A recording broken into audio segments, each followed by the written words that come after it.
I've been waiting for next year my entire life because 2016 will be the first year that I'm eligible to run for president. And when I was a child, my parents told me I could be anything I wanted. And they would never crush any of my dreams because they knew that life would take care of that for them.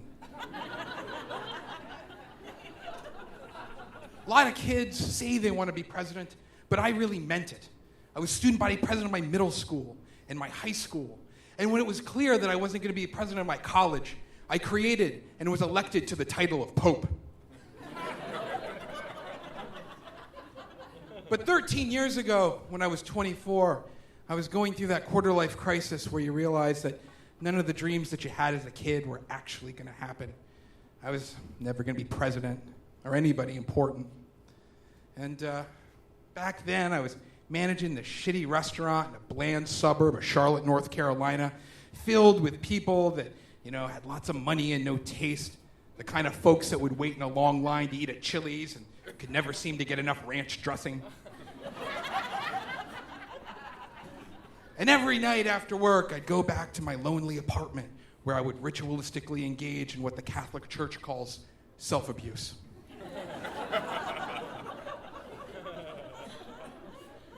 I was really overweight, and I didn't have any confidence, and I hadn't been on a date in over a year. And when you've been on a losing streak that long, you start worrying you're going to be alone forever. And I just wanted a girlfriend. So I started going out to bars with Josh, who was a cook from the restaurant. And I liked Josh, because if I ever had one of those mean, bitchy tables, he'd always try to cheer me up by offering to stick his penis in their food.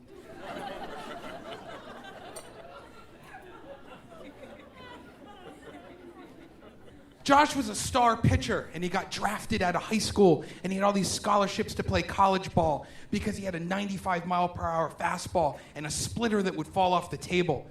And he just wanted to play in the majors once and get on a real baseball card. But he tore the UCL in his throwing elbow, and the doctor said surgery probably wouldn't fix it, and he never played again after that. And so, there we were, a major league pitcher and the future president of the United States. And he cooked the slop, and I'd serve it up, And Josh didn't have a girlfriend either, which I didn't understand at first, He was a good-looking guy. He worked out. He even drove a Trans Am. And in Cornelius, North Carolina, the only thing that could turn a girl on more than that would be driving an actual NASCAR. So I thought Josh would be a great wingman, because when you're going to bars to meet ladies, you want a buddy. Because I've learned from personal experience that women do not respond well to a lonely man in the dark corners of the bar, frantically trying to make eye contact. But it turned out my plan backfired because Josh was horrible at talking to women. I mean, he said awful things constantly. And it wasn't his fault, really, because a lot of people don't know they're assholes. I think the best pickup line Josh ever used was, "So, why do you think you're here alone tonight?"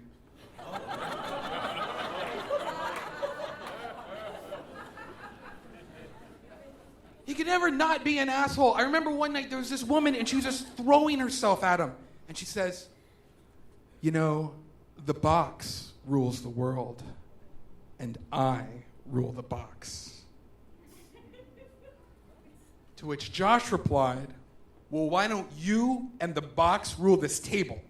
And then he got up and left me there with her. And I was like, I would like to talk about the box.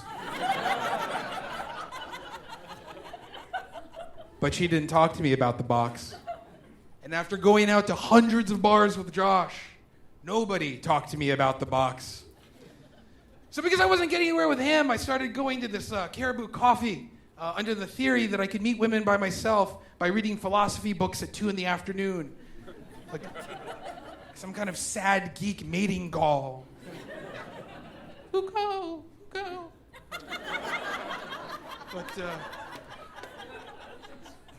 And then one of the regulars working there told me that there was a barista who had working there who had a fetish for Asian guys.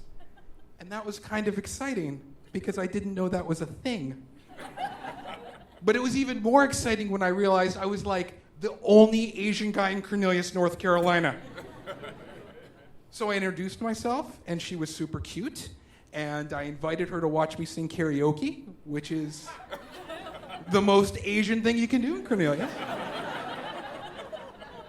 And I thought if she saw me sing karaoke, she would want to sleep with me.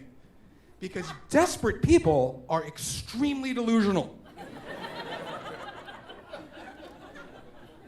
But to my surprise, she said sure. And so I had a date for the first time in over a year with a girl, which was very exciting.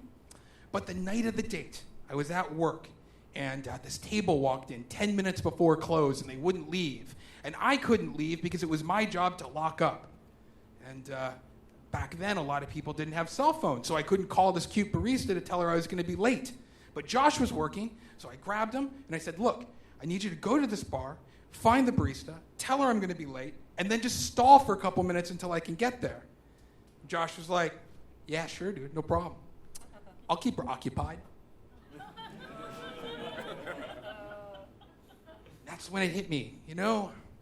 Maybe this wasn't the right mission for a guy that once convinced a woman that he was an Army veteran and then insisted all night that she refer to him as Colonel Angus. I'll give that one a minute to sink in. But I didn't have another choice, and I figured it'd just be a couple of minutes, so Josh left. And I immediately had a sinking feeling, like I had just handed a soft, furry rabbit to Lenny from Of Mice and Men. So I give the table their check, and then I stop giving them water. And every minute they sit there, every second, I can just feel my chance just slipping through my fingers. So I kept going by their table every 2 minutes, and I'd remove like one thing, like just a knife. And then 2 minutes later, I'd take like a fork, you know? But they wouldn't pay. And after an hour, I kind of thought it might still work out. But after 2 hours, I was just angry. And after 3 hours, when the table finally got up at 1 in the morning, you know, I knew that it was over. So I drive to the bar because I think maybe Josh will still be there. And, you know, I can find out, you know, how pissed she was that I stood her up or how pissed she was at him for whatever he said. I figured, you know, either way, you know, if she was angry, I'd just let it go, you know. I couldn't really face that. And, you know, what was I thinking? Yeah, I guess the good thing about always striking out is that it makes everything in your life really predictable. And, that's why it was really strange when I got to the bar and I saw Josh sitting there with the barista, and somehow he had managed to get her to stay for 3 hours in this dingy karaoke bar until I showed up. And he saw me, and he just kind of stood, nodded, and then he took off. And I apologized, and I asked her if she was doing anything a couple nights later, and she agreed to give it another shot. And for some reason, she liked being around me, and she kept going out on dates with me, and I'll never understand the reason why, but, you know, she saw something in me that I'd stopped seeing myself a long time before. And who doesn't want to be around someone like that? So a couple years later, I married the barista with the Asian fetish.